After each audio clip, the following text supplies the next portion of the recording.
Bismillahirrahmanirrahim. Assalamualaikum warahmatullahi wabarakatuh. Kali ini kita sudah sampai di tema 2, persatuan dalam perbedaan, subtema 1, rukun dalam perbedaan.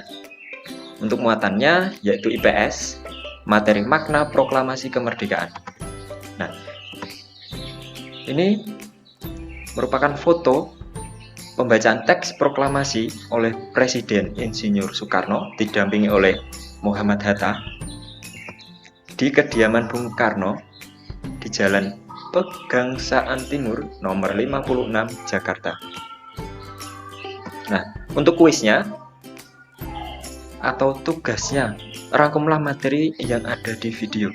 Maka dari itu, kalian harus menyimak baik-baik apa yang ada di video berikut ini. Nah, materi kita, makna proklamasi kemerdekaan bagi bangsa Indonesia. Yang pertama, sebagai puncak perjuangan Indonesia. Yang kedua, lahirnya Negara Kesatuan Republik Indonesia. Yang ketiga, pengakuan kepada dunia luar. Yang keempat, proklamasi sebagai tonggak sejarah negara Indonesia. Yang terakhir, menaikkan martabat bangsa. Simak baik-baik penjelasan dari setiap makna. Yang pertama, sebagai puncak perjuangan bangsa Indonesia. Bangsa Indonesia telah dijajah selama bertahun-tahun oleh negara-negara Eropa sampai Jepang. Penduduk dengan latar belakang yang berbeda, mulai dari Sabang sampai Merauke, mulai dari Sumatera, Jawa, Kalimantan, Sulawesi sampai Papua. Kita bergotong royong berjuang untuk meraih kemerdekaan, untuk melawan penjajah. Proklamasi kemerdekaan merupakan hasil dari perjuangan para pahlawan. Nah, yang kedua, pengakuan kepada dunia luar. Dengan membacakan teks proklamasi, Indonesia mengumumkan kepada dunia luar bahwa Indonesia adalah negara yang merdeka. Pengakuan secara de facto itu adalah pengakuan dari negara lain. Yang ketiga, menaikkan martabat bangsa. Pembacaan teks proklamasi memberikan pesan kepada negara lain bahwa Indonesia adalah negara yang bebas dari penjajahan, negara yang memiliki martabat, dan negara yang mandiri. Dengan demikian, Indonesia memiliki kedudukan yang sejajar dengan bangsa-bangsa lain yang ada di dunia. Yang keempat, lahirnya Negara Kesatuan Republik Indonesia. Proklamasi kemerdekaan Indonesia menunjukkan bahwa negara Indonesia telah lahir dan seutuhnya menjadi negara yang merdeka dan tidak bergantung kepada negara lain untuk meraih kemerdekaan. Maka dari itu, kita harus menghargai jasa para pahlawan. Bagaimana cara kita menghargai? Sebagai kaum pelajar yang masih belajar, berarti kita harus belajar yang rajin dan memupuk persatuan gotong royong. Contoh kecilnya, gotong royong dalam mengerjakan piket kelas. Nah, yang kelima, menaikkan martabat bangsa. Proklamasi kemerdekaan Indonesia menjadi penanda berdirinya NKRI dan merupakan titik awal perjuangan Indonesia sebagai negara yang berdaulat. Berikut adalah tokoh penting proklamasi kemerdekaan Indonesia. Mulai ada Soekarno, ada Bung Hatta, kemudian ini ada salah satu tokoh yang bukan dari Indonesia dan merupakan laksamana laut dari Jepang yang ikut membantu bangsa Indonesia. Kita simak baik-baik profil dari setiap tokoh. Yang pertama ada Bung Karno, lahir di Blitar, Jawa Timur 6 Juni 1901 dan meninggalnya di Jakarta 21 Juni 1970. Peran Bung Karno mulai dari menyusun, menandatangani, dan membacakan teks proklamasi. Kemudian tokoh yang kedua ada Bung Hatta, lahir di Bukit Tinggi, Sumatera Barat 12 Agustus 1902. Beliau wafat di Jakarta 14 Maret 1980. Peran Bung Hatta menyusun, menandatangani, dan mendampingi pembacaan teks proklamasi oleh Insinyur Soekarno. Nah, tokoh selanjutnya ada Ahmad Subarjo, lahir di Karawang, Jawa Barat 23 Maret 1896.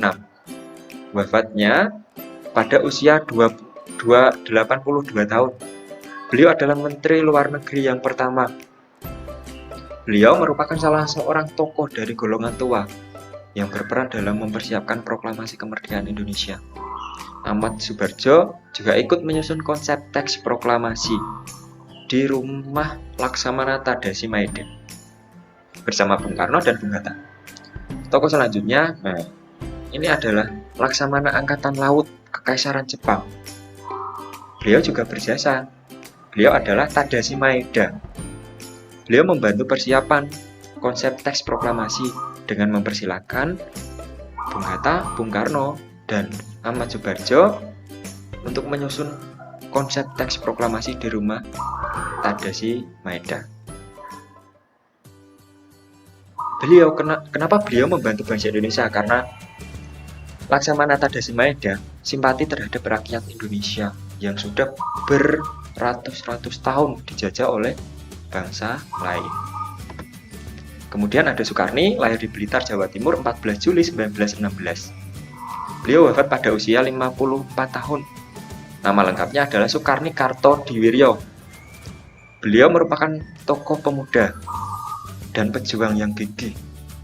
Soekarno mengusulkan agar yang menandatangani teks proklamasi adalah Bung Karno dan Bung Hatta atas nama bangsa Indonesia. Yang selanjutnya ada Fatmawati, nama aslinya Fatimah, lahir di Bengkulu tahun 1927 dan meninggal di Jakarta 1980. Beliau dimakamkan di Taman Makam Pahlawan di Kalibata, Jakarta.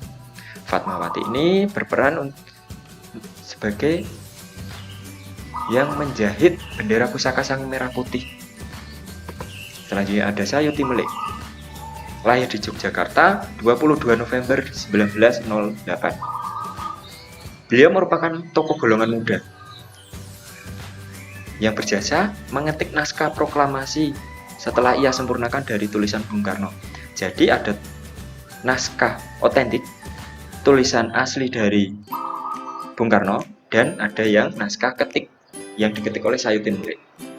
Isinya sama, cuma biar mudah dipahami dan disempurnakan. Raden Mas Abdul Latif Hendra Diningrat, lahir di Jakarta 15 Februari 1911. Wafat pada umur 72 tahun. Raden Mas Abdul Latif atau Latif Hendra Ningrat merupakan seorang prajurit peta berpangkat Subdanko atau Komandan Kompi. Juga pengerek bendera Sang Saka Merah Putih pada saat pembacaan teks proklamasi yang didampingi oleh Subhut Sastrokusumo. Latif juga berperan dalam mengamankan jalannya proklamasi karena beliau adalah seorang prajurit peta yang berpangkat Komandan Kompi. Nah, kuisnya jangan lupa dikerjakan. Terima kasih, sampai bertemu kembali. Wassalamualaikum warahmatullahi wabarakatuh.